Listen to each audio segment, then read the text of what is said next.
Hi guys, I'm Linda. And I'm Vicky. And we are Partners in Crime.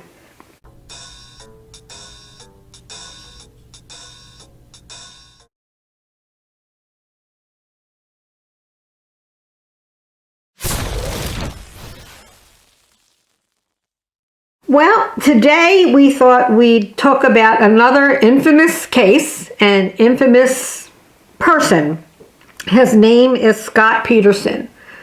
I'm sure most of you, if not all of you, have heard about him.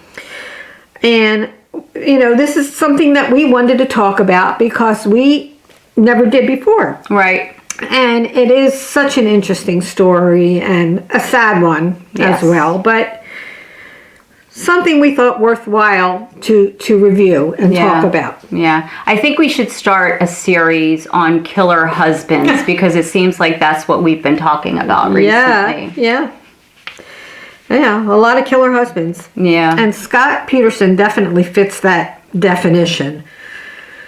So their story begins when Scott and Laci met in a restaurant where Scott was working as a server, and this was in 1994. And it said that she made the first move, and she gave him her number for him to call her. And this was like immediately after meeting him that she did that. So shortly after, they began dating. Laci's full name was Laci Denise Rocha. Rocha is a family name that you'll hear about in this story. And speaking of family, Laci had told her mother when she met him that this was the man she was going to marry. They dated for 2 years and then they moved in together. So it was 1997 is when they actually got married. Okay. Now, reviewing the prosecutor's case, they said that he had 2 extramarital affairs during his early marriage. They didn't give names or anything about that. Right out of the gate, huh? Right out of the gate. In October 2000, they moved back to Laci's hometown in Modesto to start a family. Okay. They bought a house, and it was kind of an upscale neighborhood in Modesto. And Scott had taken a job in an agricultural company. He worked as a salesman where he had a territory, which was basically, they called it the West Coast Division. And he had clients in California, Arizona, and New Mexico. So it gave him opportunity to be away from home. In this job, he basically sold agricultural products, large farming equipment, to farmers and, flower growers in that particular area. In 2002, Laci announced that she was pregnant. Her family was so happy. Everyone was thrilled for her because that's what she really wanted out of life. Yeah. She wanted to be the perfect housekeeper and the perfect wife, and she really worked at that. However, Scott, up to his old tricks, in November of 2002, he was introduced to a beautiful massage therapist named Amber Frey. Amber says he told her that he was not married. And she just thought he was single. And they began a romantic relationship. She told police that the actual date that they met was November 20th. Okay. That's when I met my husband, too. That same day? Oh, my gosh. Yeah. Well, he's no Scott Peterson. Yeah. I mean, no, I met him before that, but that was our first date in November. No, thank God. Scott reported his wife missing on Christmas Eve 2002. He said he left the house at 9:30 a.m. to go fishing. And she left at the same time to walk the dog. The neighbor later that day found the dog with a leash still attached, standing in front of their house. So... And Laci was pretty pregnant at that point, right? Wasn't she almost due? She was like 8 months pregnant at that point. What else can I tell you? So when Scott came home, he came home to an empty house. He assumed Laci was with her parents. So he called Sharon Rocha, and the stepfather was there, who informed Scott that she wasn't there. 30 minutes later, the stepfather called the police and called in a missing persons report. Okay. Police pretty much suspected Scott in the beginning because of his nonchalant personality, sounds familiar? Yeah. And his calm demeanor. It wasn't helped by the fact that he refused to take a lie detector test several times and wouldn't cooperate with the police when they came with a search warrant to look at his house. So every fact of this case was publicized. It was very well known. Yeah, across the country. I It mean, was they're in national. California, and we heard it over on the East Coast, too. Right. So, because of all the attention in the media, publicizing it, he was pretty much found guilty by the public, by public awareness, because they knew of his behavior. Right. That was publicized quite a bit. They even showed him at a vigil that was being held for Laci, where he was talking on the phone, smiling and laughing. Oh, and there was footage of that was shown around the country. So there you go. I mean, people are thinking, what's with this guy? Why is he doing this?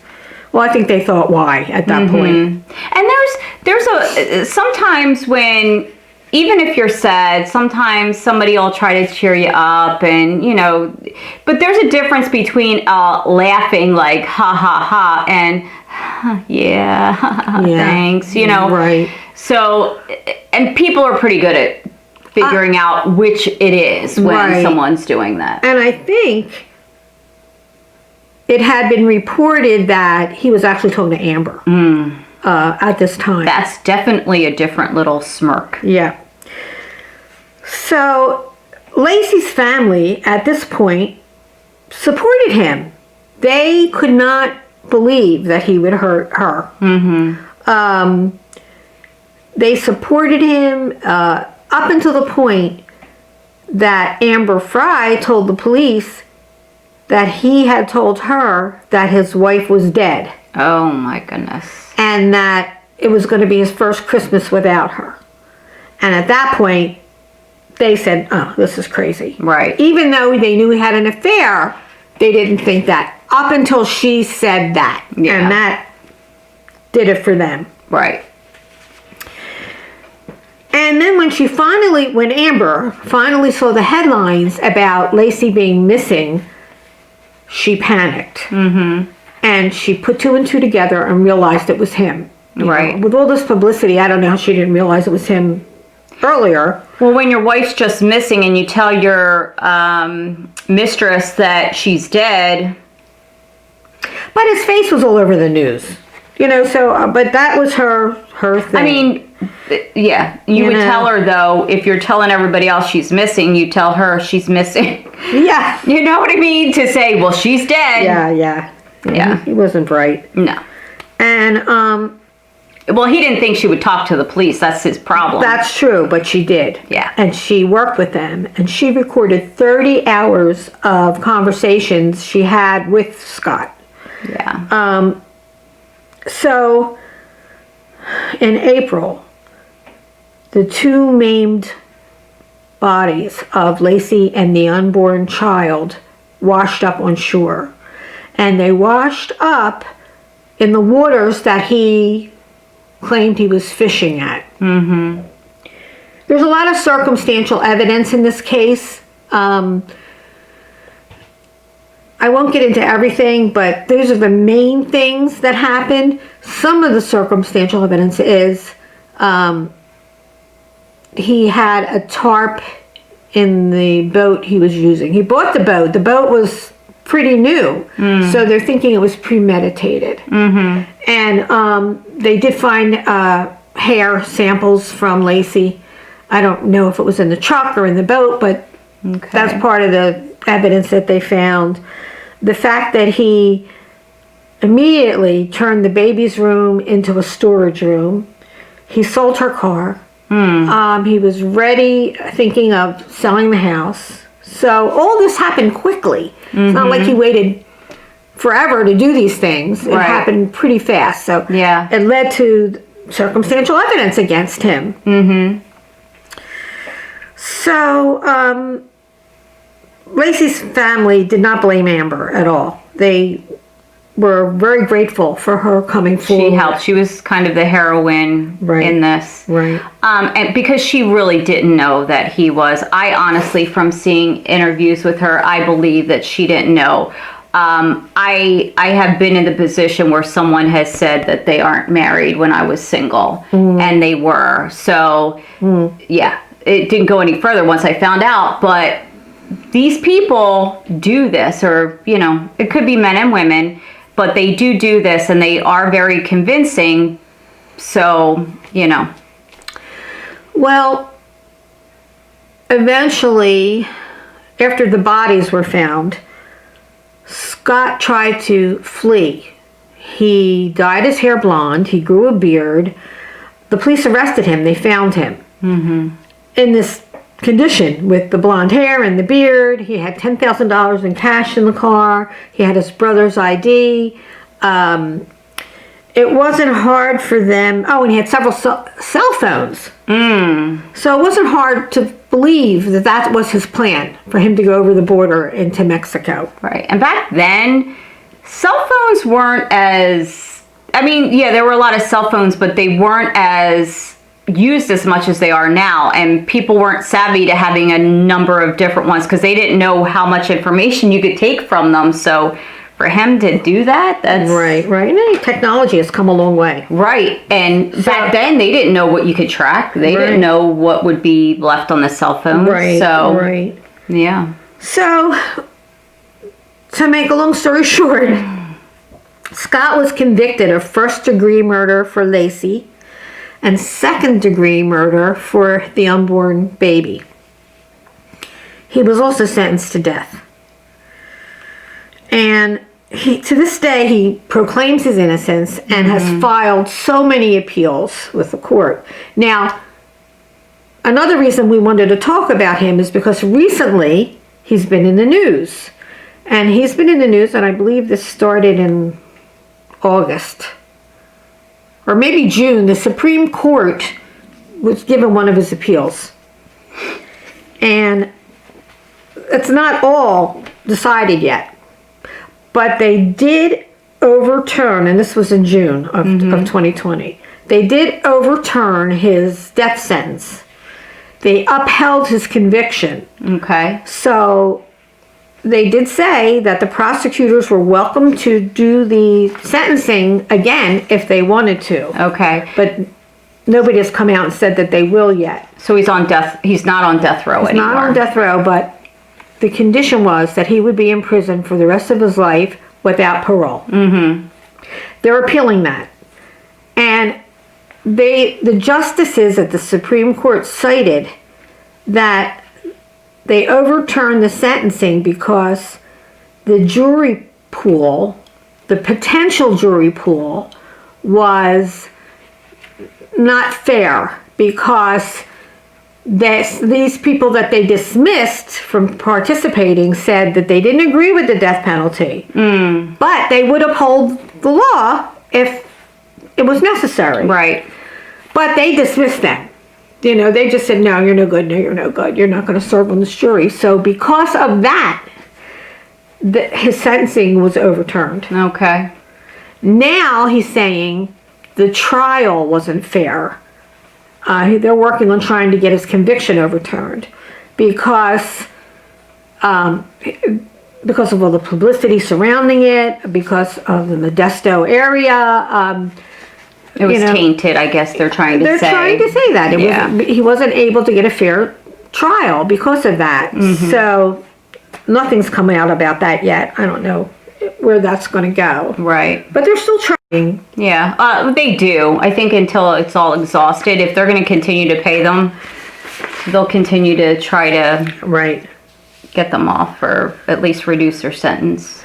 And you know, something I didn't mention, during the investigation, law enforcement chased over 10,000 leads and considered dozens of parolees and sex offenders as possible suspects. So the point was that they weren't just focusing on him. Yeah. They did try. They made an attempt to find other people. But, you know, it was so evident by his at least by his behavior. And where he actually went fishing to have them show up there. I mean, that's... And one of the other... Coincidence? No, I don't think so. No, I don't think so. And that was one of the other pieces of circumstantial evidence, is that he didn't know what he was fishing for. He didn't know what kind of fish. Oh. Yeah. So he didn't even... If he's a fisherman, why wouldn't he know?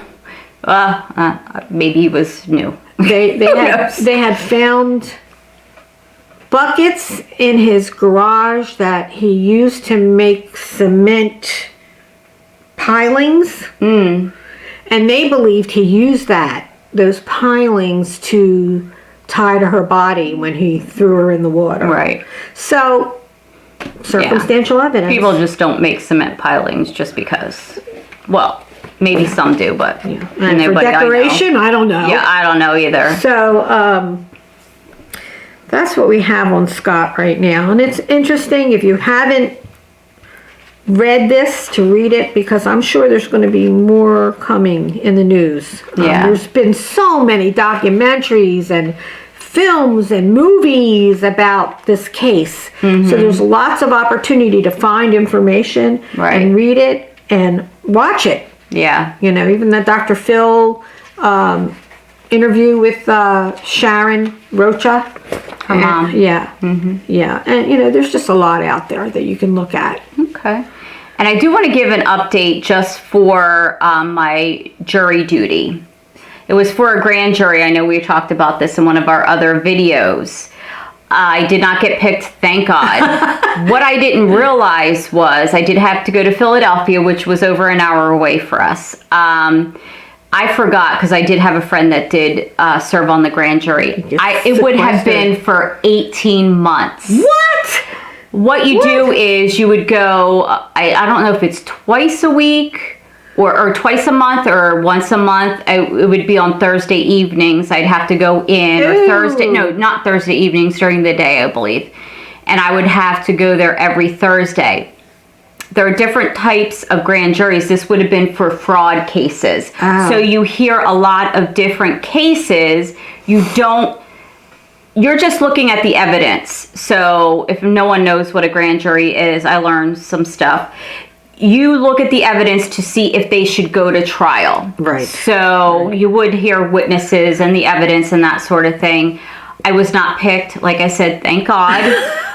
But yeah, that's what this, 18 months? It's different cases, that whole 18 months? Not just one case? No. Awful. So you'd have to send a bunch of cases to trial. And like I said, there's different types of cases. So this was for fraud. Wow. Yeah. So as soon as they started saying it'd be 18 months, I was like, oh my God. I know in certain cases, and I think it's mostly like homicide and that kind of thing, that they sequester them. They're not allowed to leave. Yeah, this wouldn't be sequestered because you're not actually in the trial. You're just determining if they should go to trial. Right. But you're not allowed to talk to anybody about the cases. Well, that wouldn't be us, because we'd be talking to you. I was thinking that. I'm like, oh, there's something I could tell our viewers, but I think I'd be in big trouble. But yeah, that's my update on my jury duty. I did once get, I don't know if I told this story or not, but it was for the county that I live in, I had to go to the head seat of the county for jury duty.